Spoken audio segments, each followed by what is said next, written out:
안녕하세요 여러분. IT 시인 이영수 대표입니다.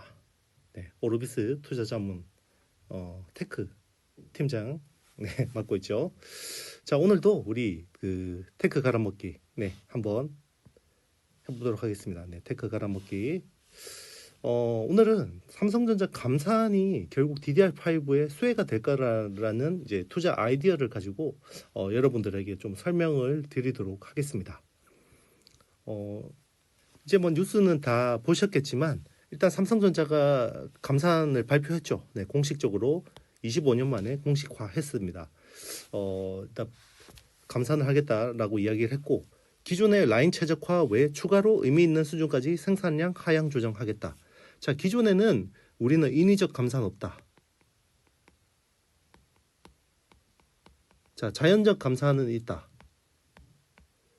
자, 요거였죠. 그러니까 자연적 감산을 통해서 한 9.25% 정도를 실제로 줄이고 있었거든요.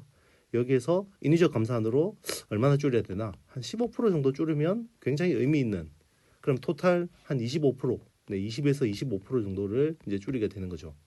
그래서 가동률이 70%대 가동률, 삼성이 거의 삼성 반도체 사업 시작하고 거의 30년 동안, 최근 30년 동안 이런 경우는 처음인 거죠.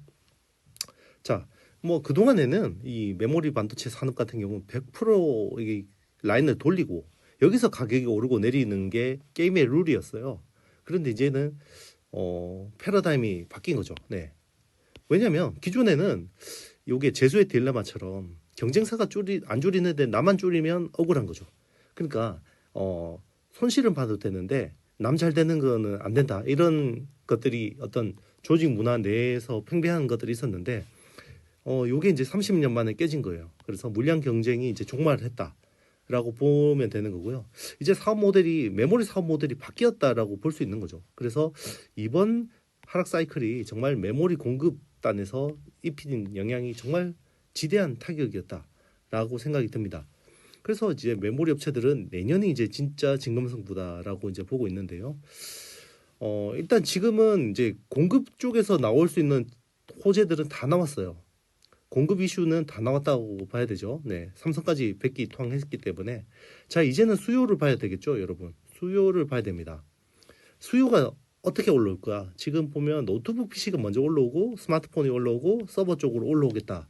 이렇게 지금 전망을 하고 있는데요.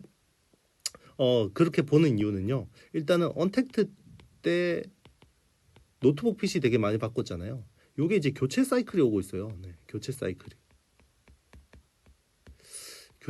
오고 있고, 스마트폰도 그동안에 워낙 안 좋았는데 이제 다시 완제품 리스토킹을 할 수밖에 없다라고 보고 있는 게, 일단 MLCC에서 지금 요게 가격 인상을 시작했죠.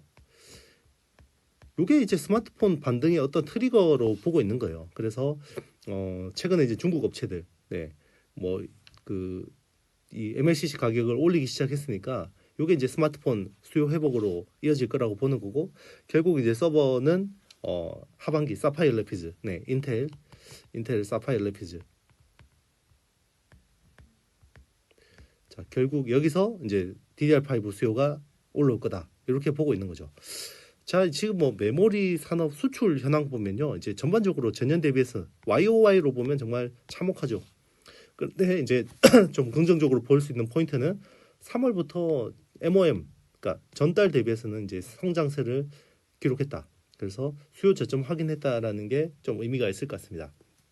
그래서 삼성이 이제 감산은 했는데 가장 좋은 거는 15% 이상 정도는 진행되면 참 좋겠다, 이런 생각이 듭니다.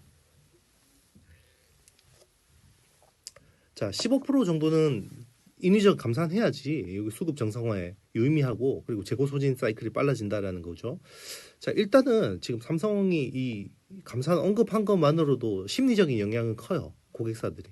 왜냐면 스팟 가격이 벌써 10%가 튀었습니다. 10%가 튀었거든요. 그래서 스팟 가격이 지금 반등은 했는데 고정거래 가격은 아직까지 하락하고 있어요. 고정거래 가격은.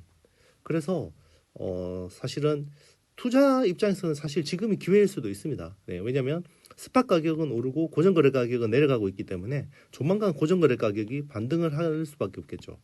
그러면 이제 이게 뭐 주가적으로는 좋아질 수밖에 없는데 그러면 당분간은 주가는 스팟 가격에 좀 더 민감하게 반응하겠다.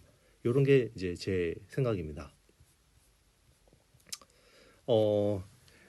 일단 저도 작년에 삼성이 인위적 감산은 없다라고 이야기를 하길래 이게 뭔가 정교한 전략적인 판단이라는 생각을 했었거든요. 지금 생각해 보니까 좀 잘못된 판단이 아니었나.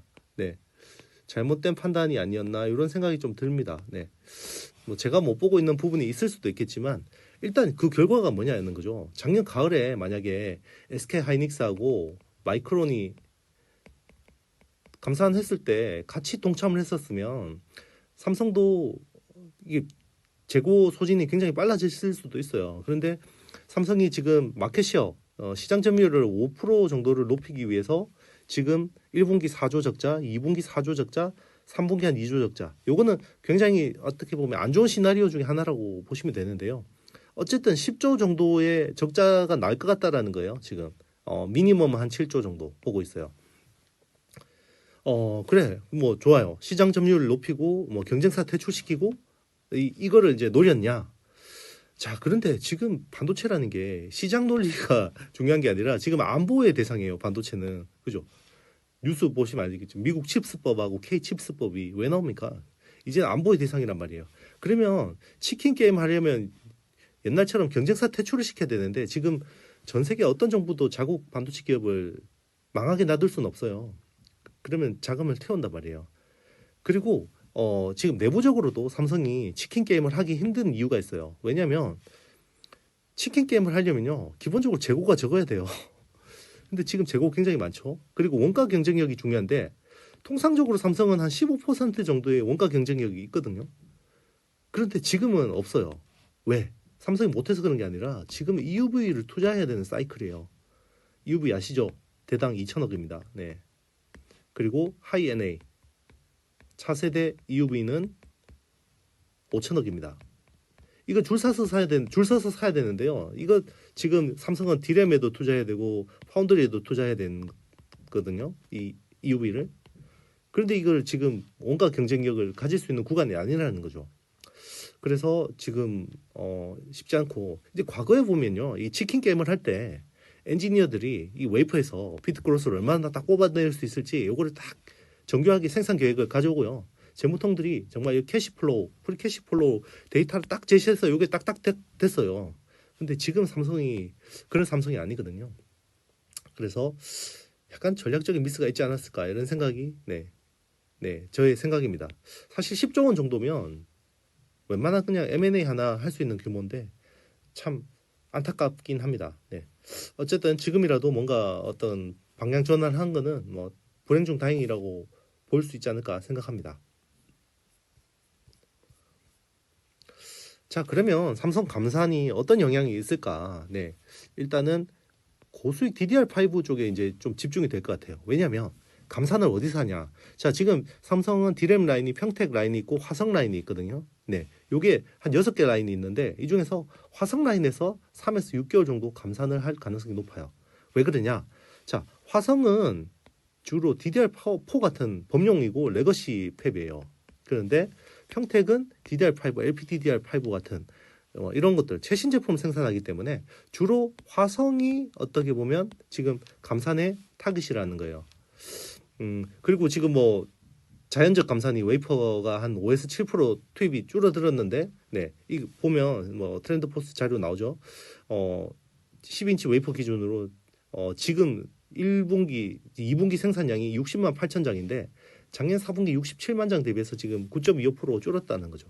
그래서 업계에서는 20에서 25% 줄이는데 이걸로 인해서 DDR5 교체 사이클이 빨라질 수밖에 없다. 이렇게 보고 있습니다. 그래서 지금 뭐 아비코전자, 심텍, 대덕전자가 관련 수혜주인데 사실 제일 가벼운 아비코전자가 좀 날아가는 측면이 있습니다. 그래서 여기는 또 그리고 50% 매출 이상이 아비코테크잖아요. 아비코테크.